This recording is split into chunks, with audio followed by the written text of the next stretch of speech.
हम अनुभव करते हैं, भले ही हम न बोल रहे हैं।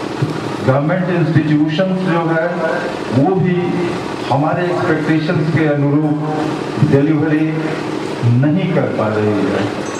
हमारा एजुकेशन हो, स्कूल कॉलेजेस हो, या हमारे हॉस्पिटल्स हों, या हमारे संस्कृति तक बिगड़ रही है। तो इन सारी चीज़ों से ही प्रेरित होकर संभवतः ये people's union for civil liberty कायम हुआ है। क्योंकि हम कितना भी बुरे हों, लेकिन हमारे अंदर का जो देवत्व है, हमारे अंदर का जो ईश्वरत्व है, वो हमेशा हमें ठोकर मारते रहता है अच्छा काम करने के लिए। और शायद हमारा वही देवत्व ईश्वरत्व ऐसी संस्था की कल्पना करता है, ऐसी संस्था से हम जुड़ते हैं और फिर वैसा कार्य करना चाहते हैं जिससे मानवता का कल्याण हो सके। उस मानवता में, उस मानव में हम भी जुड़े हुए हैं। आज जो हमारा वैदिक थॉट था, जिस पर हमारा जीवन टिका हुआ था, उसे ही हम भूल गए हैं। नाटक करने के लिए, कर्मकांड करने में हम माहिर तो होते जा रहे हैं, लेकिन अपने मानसिकता में परिवर्तन नहीं ला पा रहे हैं। हम विज्ञानवादी तो हो गए हैं, तो विज्ञानवादी होने से क्या मिलेगा हमको? AK-47 से साइंस के novelise with AK-47, atom bomb, hydrogen bomb, napalm bomb, हाथ में एक मोबाइल थमा हुआ है। लेकिन इसकी भी जरूरत है, लेकिन आत्मा का बलि देकर, आत्मिक उत्थान के बदले अगर हम इस वैज्ञानिक उत्थान को ही अपना उत्थान मानते हैं तो हम कंफर्टेबल हो सकते हैं, हम आरामदेह जिंदगी बिता सकते हैं। लेकिन जो आत्मिक शांति है, जो हम चाहते हैं, वह संभव होगा ही नहीं। विज्ञान के विकास की भी आवश्यकता है, लेकिन विज्ञान के विकास पर अंकुश लगाना पड़ेगा। नहीं तो इससे का जब हम मिसयूज करेंगे, आज जब मानव इस विकास की चीज को, जैसे मोबाइल से हम अपने लोगों से बात भी कर सकते हैं, लेकिन क्राइम करने में मोबाइल जितना हेल्पफुल हो जा रहा है, उससे हमारा अधिक नुकसान भी हो रहा है। क्योंकि हम लोग सभी अपने ही लोग के बीच में हैं, और इस संस्था का जो पावन उद्देश्य है, इसके लिए हम अपने सोचते हैं। जब हम भाषण देने में निकाल, हम सिर्फ आपसे बात कर रहे हैं, I am just interacting with you. अपनी बात जो हम फील कर रहे हैं वो कर रहे हैं। वैसी स्थिति में चैरिटी बिगिंस एट होम। जब तक हम अपने आप में सुधार नहीं लाएंगे, और प्रकृति, हम जो समझते हैं कि हम अकेले जी सकते हैं, यही गलत धारणा है। अगर आप अकेले जी सकते हैं तो आपको एक कमरे में सारा कंफर्ट, AC,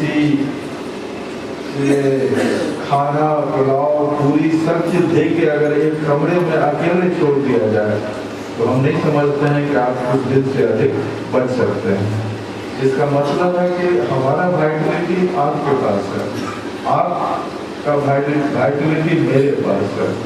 उसको और हिंदी में और सिंपल में बात करें तो हमारा जीवन, जिसको जीवन कहते हैं, वह आप में है, आपका हम है। उदाहरण स्वरूप अगर श्मशान घाट आपको 12 बजे रात में कहे कि चले जाइए, तो आप कभी नहीं जाइएगा।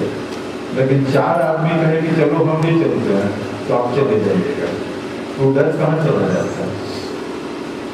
इसलिए कि man is a social man. क्या जितना भी लिविंग बीइंग्स है, जितना भी जीवित प्राणी है, सब समाज में ही रहता है। जंगल में ही देखिए, हाथी एक साथ चलता है, बाघ एक साथ चलता है, हिरण का एक अलग रंग होता है। तो इस संस्था का जो प्रयास है कि स्वतंत्रता, ये सिविल लिबर्टी या सिविल राइट्स हमारा है, तो ये it includes all the rights. जो कि जीने के लिए, इज्जत से जीने के लिए आवश्यक है। तो भट्ट साहब, इतने बड़े बड़े प्रोफेसर साहब या रामाश्रय बाबू, जो भी इतने बड़े बड़े लोग इस संस्था से, वैद्यनाथ चौधरी जी जो गांधीवादी अपने को कह जाते हैं, तो उस गांधीयन थॉट्स को आज हमें आत्मसात करना पड़ेगा, अपनाना पड़ेगा। अगर वो ऐसा नहीं कर सके तो ये ऑर्गेनाइजेशन, एक ऑर्गेनाइजेशन सिर्फ रहेगा फंक्शन, सिर्फ फंक्शन रहेगा।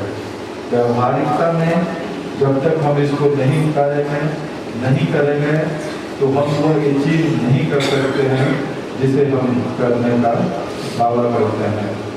सभ्यता का, जिसे हम कालिदास का सभ्यता, आज की सभ्यता कालिदास की सभ्यता है, उसी डाल पर कितना सही है गलत है वो हम नहीं जानते हैं, लेकिन ये खबरें छपती रहती है।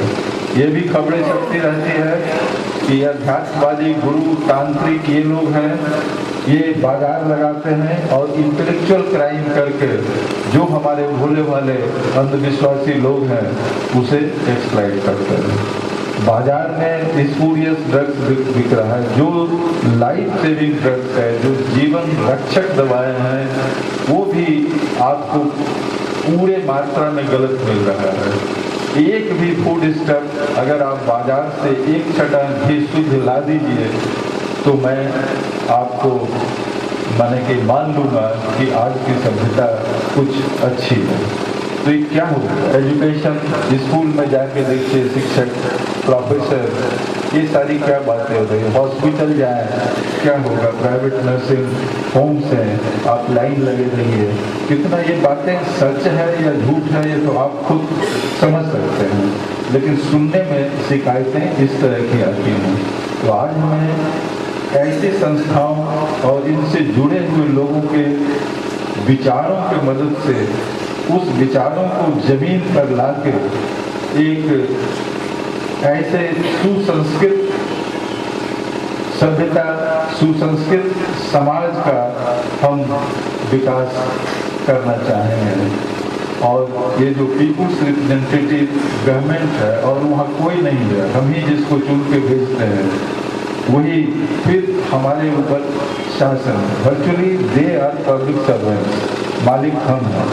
लेकिन हमारी विचारधारा को ऐसा बदल दिया गया है कि डिस्ट्रिक्ट मजिस्ट्रेट है तो उसको हम मालिक समझने लगे हैं, एक एसपी है तो उसको हम मालिक समझ रहे हैं। चाहे प्राइम मिनिस्टर हो, चाहे प्रेसिडेंट ऑफ इंडिया हो, चाहे चीफ जस्टिस ऑफ इंडिया हो, ये कानून के मुताबिक they are either government servants और पब्लिक सर्वेंट्स। मालिक तो वह है जिसने वोट देके भेजा है। लेकिन अगर हम अपने आप को शिक्षित नहीं करेंगे, जागरूक नहीं करेंगे और नौकर को ही मालिक समझते रहेंगे तो बहुत मुश्किल है। आप एक हलवा रखते हैं और उसकी इज्जत करना है, लेकिन उसका जो काम है जिस दिन आप भूल जाएंगे, वो हलवा ही आपको कहेगा कि नहीं इधर हम चलते हैं, वो हलवा ही आपको कहेगा कि नहीं हम इधर बनाएंगे, तो खेती होगी नहीं। तो ये जो डेमोक्रेसी है, आज प्रजातंत्र है, इसमें जो हमारे चुने हुए रिप्रेजेंटेटिव है उन्हें सिर्फ उतना ही काम करने का अधिकार होगा जो उनको कैपेसिटी होना चाहिए कि हम जो डिसीजन लेंगे that will be accepted by common mass.